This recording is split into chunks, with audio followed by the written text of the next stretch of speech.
Radio Memories Network is brought to you in part by Liberated Syndication, podcast publishing made easy, libsyn.com. That's libsyn.com.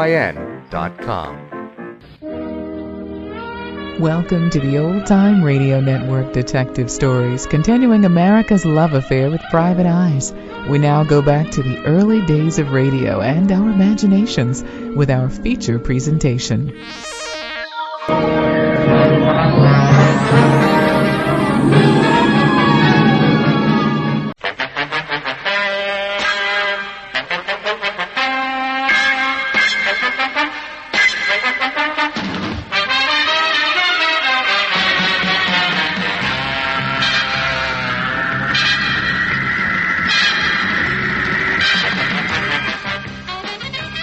The history of crime detection has produced no more famous name than that of Sexton Blake. We present William Franklin as Sexton Blake, with David Gregory as his assistant tinker, and Heather Chasen as his secretary Paula Dane, in a series of case histories by Donald Stewart. Today's episode is called The Fifth Dimension.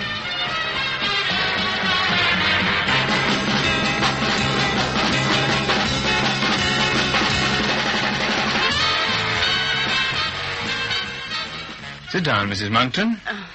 You'll find that chair very comfortable. Thank you. Unless you want me, Mr. Blake, I'll get back to my work. All right, Paula.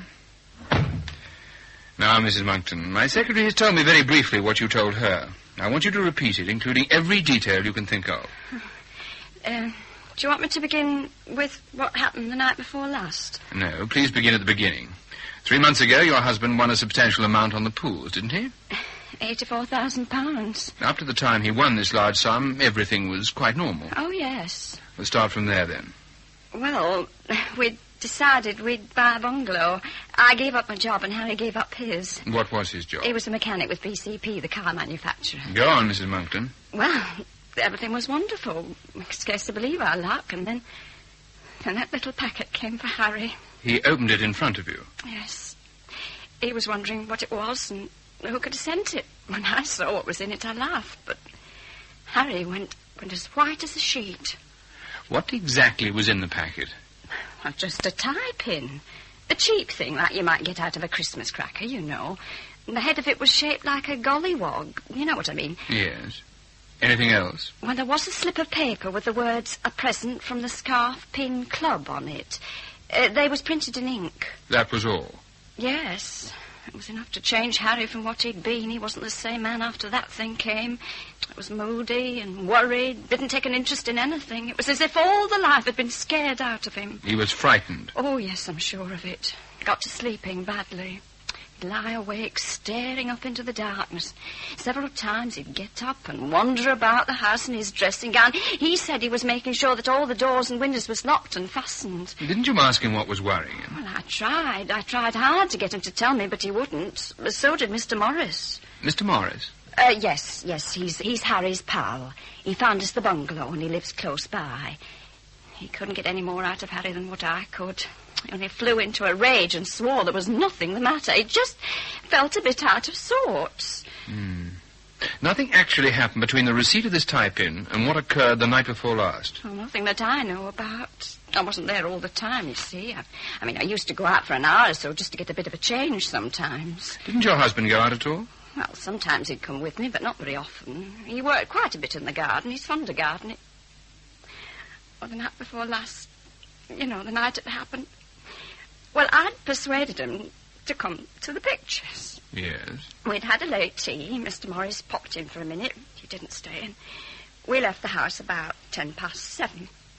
We was about halfway down that path to the gate when the telephone began to ring. Harry went back to answer it, and I haven't seen him since.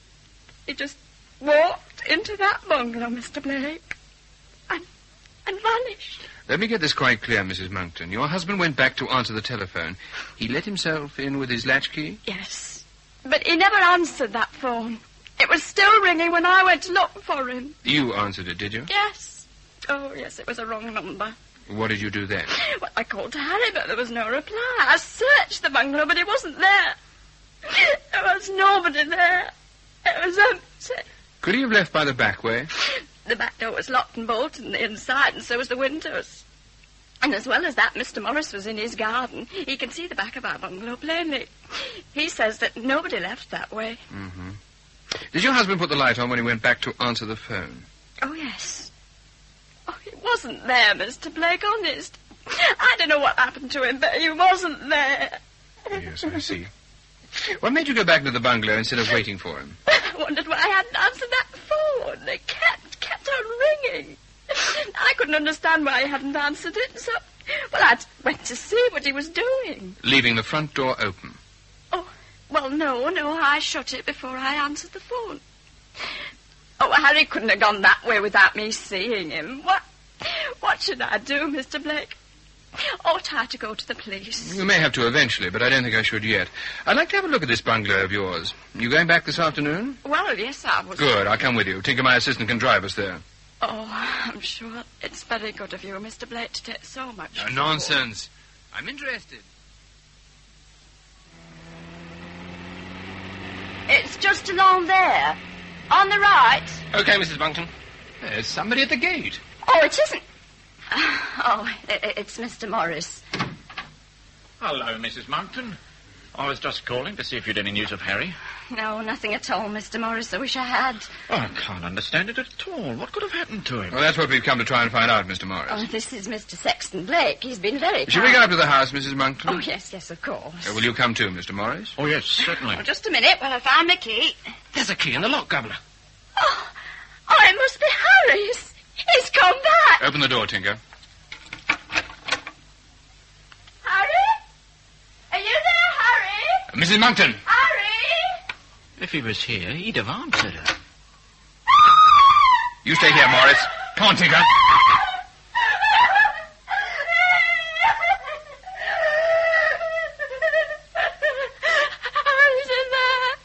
He's in there. I opened the door, Mr. Blake, and I saw him lying there. Oh, it's Harry. He's dead. Governor, look, what's that? Pinned to his coat. It's a message. It says, a present from the Scarf Pin Club.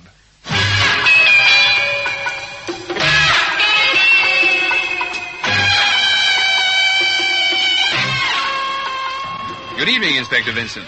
Evening, Mr. Blake. Any news? Well, according to the doctor, the cause of death was poison. I thought so. What was it? Well, none of the usual poisons, apparently, Mr. Blake, and the doctor wouldn't commit himself until after the autopsy. Very wise, Inspector. I could hazard a guess, but I'll wait for the official report. You've seen Mrs. Monkton? I have, sir. I don't mind admitting that I can't make head nor tail of this business at present. That makes two of a kind, Inspector. Well, this Scarf Pin Club, do you think it's a real club? I mean, membership and all that? Well, if it is, it shouldn't be difficult to trace, but I've a feeling it doesn't exist. Oh, some sort of private organization, do you mean, sir? Not exactly, Inspector. I got through to Paula, Governor. Good. Where's Mrs. Monkton? Or lying down. The doctor gave her a sedative. What happened to Monkton when he went back to answer the phone? And didn't answer it. I suppose he could have slipped out through the front door while his wife wasn't looking, sir. She says he didn't. Morris is equally emphatic that he didn't leave by the back door, which anyway was bolted on the inside. Well, he must have gone somewhere. Unless he vanished into the fourth dimension. Or perhaps it was the fifth dimension. I've never heard of that, sir. I'm quite sure you have, Inspector. What is the fifth dimension? Something new? No, it's as old as the hills. Oh, excuse me, sir. I'll get it. Yeah, all right, Sergeant, I'll go. Yes? Oh, well, just a minute. Oh, no, there's no answer. Well, this telegram's just come from Mrs. Monkton, sir. It was sent from Charing Cross Post Office at 2:23. Listen. See that you are never alone in the house. The telephone could ring again. Love, Harry. When that telegram was sent, according to the doctor, Harry Monkton had been dead for over 14 hours. It doesn't make sense. I should heed the advice all the same, Inspector. Oh, you think Mrs. Monkton may be in danger? Yes, Inspector, I certainly do. Now, I think I'll be getting back to the office. There's nothing I can do here for the moment.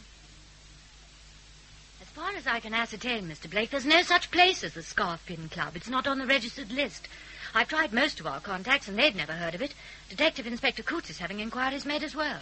Thank you, Paula. Have you started the check-up on Harry Monkton? I put Nichols on that. I thought he was the best person to handle it. Fine, Paula. And Morris? Well, Didcott's covering him. I told them both it was urgent. Good. No luck, Governor. They can't remember who handed that telegram in. Well, it was worth trying anyway, Tinker. Have you any idea what's behind all this? Nothing really definite. Perhaps when we get the report from Nichols, it'll help. Is Alice being looked after? Yes, Inspector Vincent's attending to that. How long was she employed as a waitress, do you know? I'm not sure exactly. Over 2 years, I think. How long has she been married to Monkton? I don't know. I know very little about her, actually. She was a good waitress, efficient and cheerful. Is there anything else you want me to do? Is that restaurant open in the evening? Yes, they do quite a good dinner. Go and have a meal there. Charge it up to the firm. And find out all I can about Alice Monkton. Yes, that's it. I'll work my way through the entire menu. Governor, what did you mean by the fifth dimension? Work it out for yourself. It'll be a good exercise.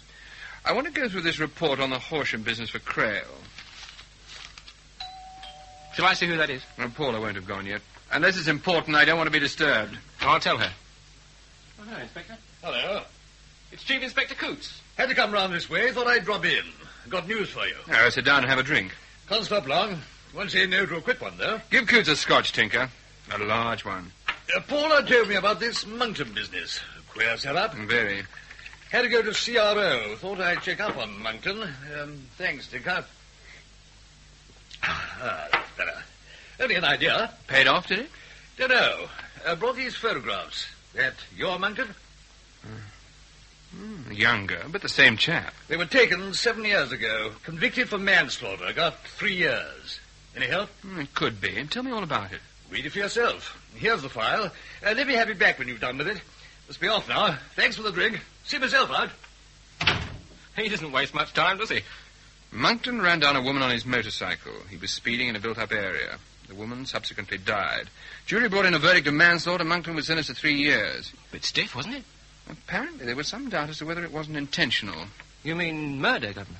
Yes. Phyllis Grange, the girl who died, had been engaged to Monkton. She'd broken off the engagement to marry a man named Charles Denham. Monkton was furious, threatened to get even with both of them. He was lucky to escape a murder charge. Well, how long ago was this? Just under 7 years. The full remission he'd have served 2 years and 3 months. It can't have anything to do with his present business, surely. Well, that's too far-fetched to suppose that, what's his name, Denham has been nursing a grudge against Monkton all these years. But why wait so long? One explanation is he didn't know where to find Monkton. Until he won that money on the pools and his name and address were published in the newspapers. Are you being serious? I mean, you can't believe it. I don't. But I do think... I'll take it, Governor. The Sexton Blake's residence? Oh, hold on, will you? It's Inspector Vincent. Thanks. Hello, Inspector. Yes. What was the result? I see. How's Mrs. Monkton? Don't leave her alone. I think it's very important. Yes. Thanks for letting me know, Inspector. That was the result of the autopsy on Monkton. What was the poison? A preparation of yew berries. What? Ordinary yew berries? The things that grow in gardens and churchyards? That's right. Quite an appropriate place, a churchyard. But anybody could get hold of them. I mean, there's no need to sign a poison book. Exactly. No trace at all. You know, in spite of your skepticism, I'd very much like to know the present whereabouts of Charles Denham.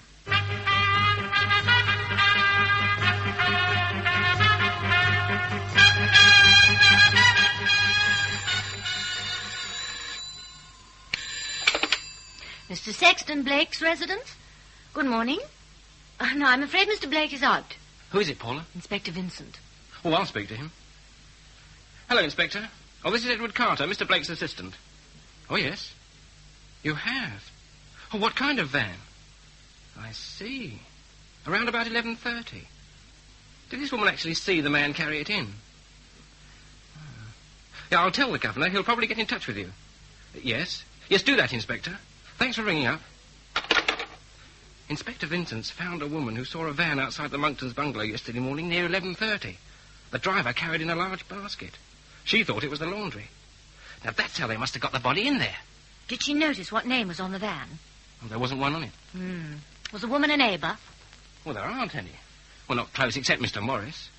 The bungalows are all sort of scattered about. I mean, most of them are still being built. This woman was only passing.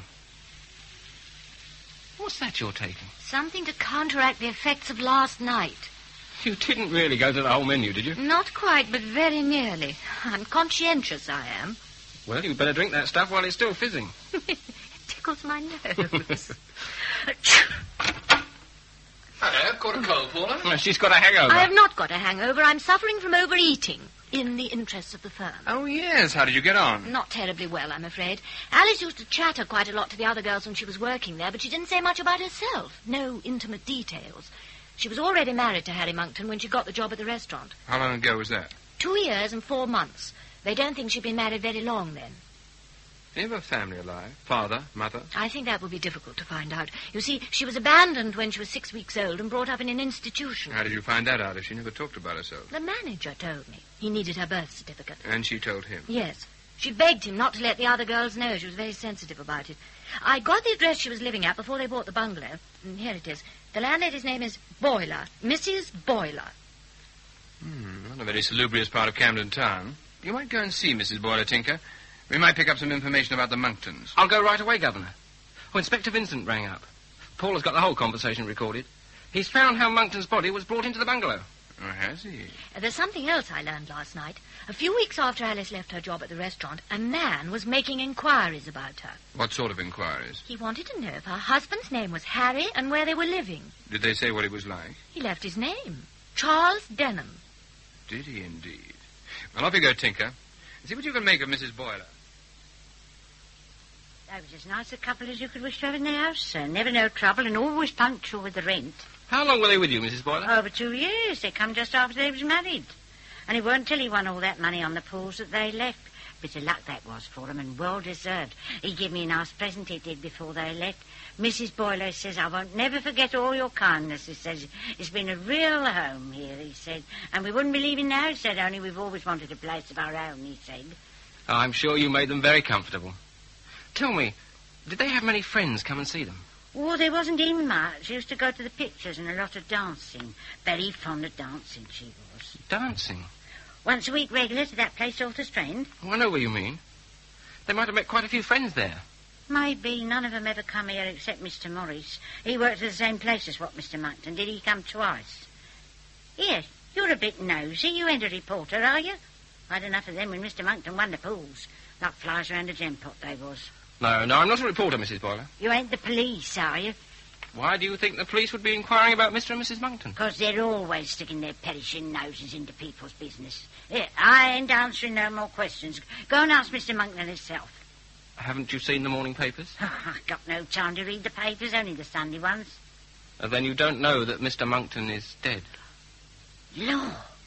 Oh, how did it happen? An accident? No, it was murder. Oh, you don't mean it. Who want to do that? We're trying to find out. Oh, dear. Oh, I wish I could help her, poor Mrs. Monckton. Oh, I bet she's taking it bad. Such a happy couple they was. Here, I just remembered something. A chap come here after they left. He wanted to know where they'd gone. What was he like? Would you recognize him again if you saw him? No, I don't know as I would. Hold on, though. There is one thing. He's typing. Typing? Yes, you don't often see them nowadays, do you? That's why it caught me eye. Funny thing it was. Like one of them gollywogs.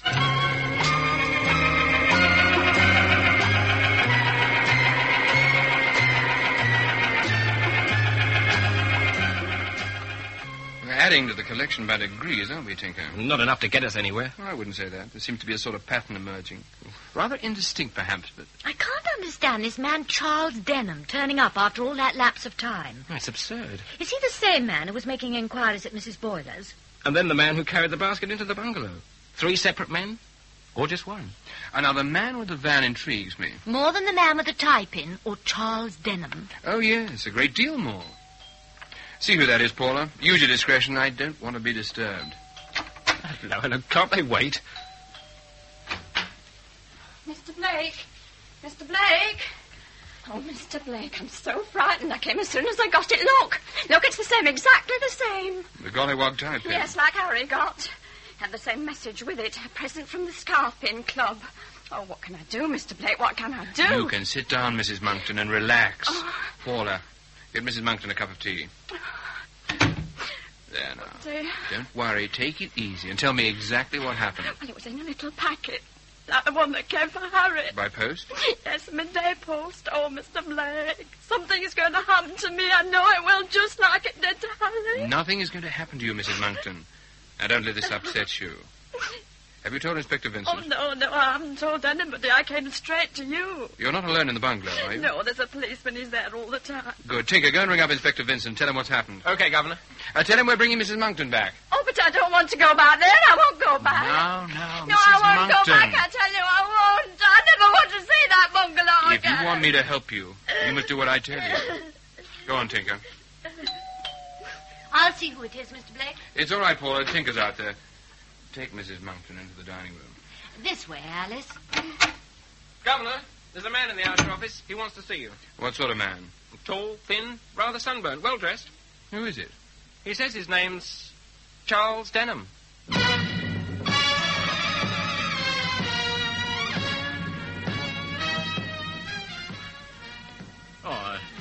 Good evening, Inspector Vincent.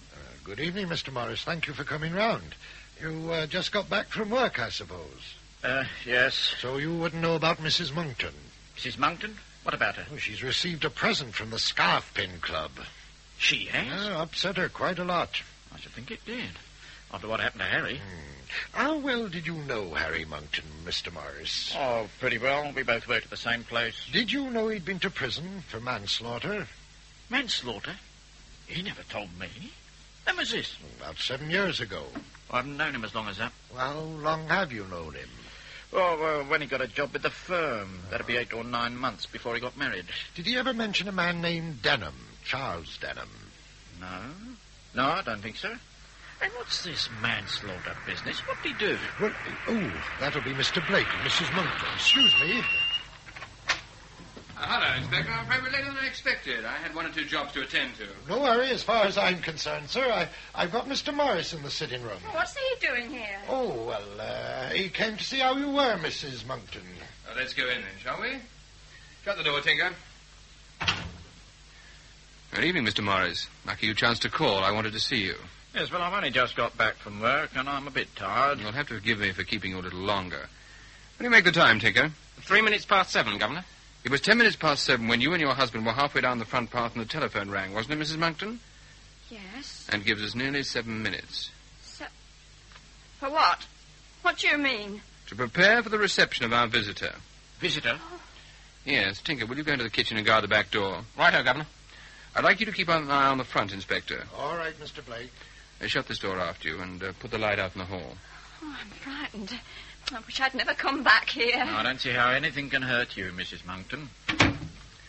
I have to tell you something about the late Harry Monkton that I'm sure you don't know. Oh, about Harry? Yes.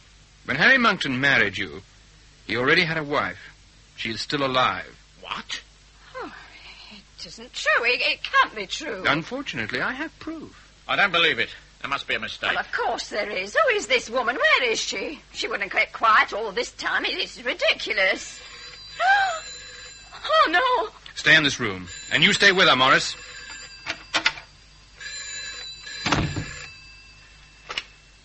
Sexton Blake speaking. Oh, it's you, Paula. I think so. Yes, very soon now, I hope. Oh, we're just waiting. Good, that's fine. Goodbye for now. Everything all right, Mr. Blake? Up to now, Inspector, yes. What time are they coming? Any minute. You know what to do. Yes. Good. I must go round to the kitchen and see Tinker. Right. Who's that? It's me. How's it going? Couldn't be better, Governor. Well, that's a relief. I'm quite sure. You don't have to worry at all. Good. I'll go back to the sitting room then. I'm sorry to have been so long. The telephone call was from my secretary, Miss Dane. Well, I was afraid. I thought... Oh, well, never mind. Mr. Blake, if Harry was already married when he met me, it means that I was never really his wife, doesn't it? I'm afraid so. Harry would never do a dirty trick like that. He wasn't that sort of chap. Do we ever really know what a person's like, Mr. Morris? You didn't know that Monkton had been convicted of manslaughter for causing the death of a girl, did you? Caused the death of Harry? Oh, I don't believe that. Who was she? Her name was Phyllis Grange. And the charge should have been murder, not manslaughter. Come in, Mr. Denham. We've been expecting you. Should have been here before. Got held up in the traffic jam. Never mind, Coots. You're here. That's the main thing. Will you come in, Inspector Vincent? I'm here, sir. Good. We've come to the moment when we can explain how it all happened. It's very simple, really. So simple that we couldn't see it. I don't see how you make that out. I admit that it looked complicated at first, but if we reduce the problem to its essentials, we find that it resolves itself to this. A man has been killed. Why? Oh, well, surely, sir, it's not quite as easy as that. No, but it is, Inspector. You're allowing yourself to be blinded by the setting. These presents from the Scarfpin Club, the vanishing of Harry Monkton, the telegram from the dead man, all examples of the fifth dimension. Never heard of it. There are three common dimensions: length, breadth, and thickness. The fourth dimension is usually associated with time. What I call the fifth dimension is imagination.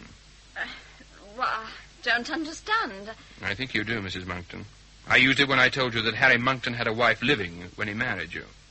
That wasn't true. There was no more truth in it than the story you told me. The story you concocted to disguise a simple murder by making it a fantastic one. I didn't. It was true, all of it. It happened just as I said. You invented the whole thing. You and your boyfriend, Morris. That's a lie. You fell for Morris hook, line, and sinker. In the normal course of events, you'd probably have allowed your husband to divorce you. But he won £84,000 on the pools, and you weren't going to let that slip through your fingers. Oh, it isn't true. Not a word of it. You're making it all up. Would I have come to you if That was quite a clever touch. It almost fooled me. So was the telegram which Morris sent, purporting to come from your husband. I never sent any telegram. The whole thing was planned to divert attention from the simple truth. Like the misdirection used by a conjurer. Morris's calls at the restaurant and Mrs. Boyler's, all for the purpose of confusing the real issue. It's all lies. Lies from beginning to end. Mrs. Boyler knew me. It wasn't difficult to alter your appearance, and the gollywog tie pin was a very neat touch. It linked up with the rest of the fantasy. But you slipped up over Mr. Denham. Yes. You made a mistake when you gave my name at the restaurant. I wasn't even in England at the time. I've spent the last 9 months in Ghana. You may notice I'm still a bit sunburnt. How could I give your name when I'd never even heard of you? Oh, but you had. Mrs. Monkton knew all about the manslaughter charge, and she told you. Harry Monkton never left this house the night he was supposed to have vanished into thin air. You made some excuse to keep him confined to the house. Perhaps you gave him something that made him feel ill, until you were ready to poison him with the yew berries. Then when he was dead, you arranged the body, put that fake message on it, and came up to see me. Oh, no. No, you're wrong. It's not true. What about the van and the basket, Blake? That was another little touch of Morris's. There was nothing in the basket, of course. We were supposed to think it was Monkton's body, but could one man carry a heavy body in a basket so easily? Hey, I've listened to this nonsense long enough. You can't prove any of it. Just a moment. Tinker! Coming, Governor. Now, Tinker, play that recording on the portable tape recorder. What's this, Blake? You'll hear. Go ahead, Tinker. Oh, no! Stay in this room. And you stay with her, Morris.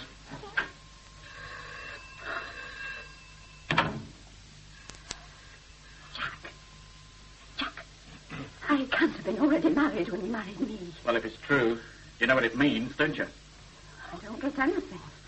The money, not even his bungalow.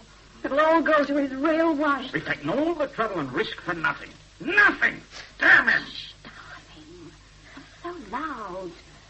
Oh, there must be something we can do. Well, I don't know what. Look out, Tinker! Come here!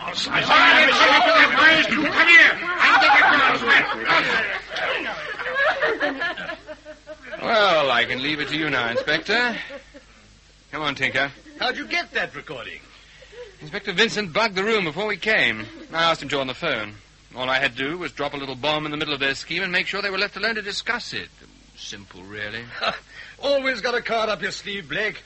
Coming with me, Mr. Denham? Yes. I'm glad to have been of some help. Good of you to come round and see me when Coots found you, Mr. Denham. It's made things clearer. Well, now I must go. I promised my secretary I'd give her a dinner. Dinner? Paula hasn't recovered from that meal she had last night. That's the time to take her out, Tinker. Then she won't eat so much.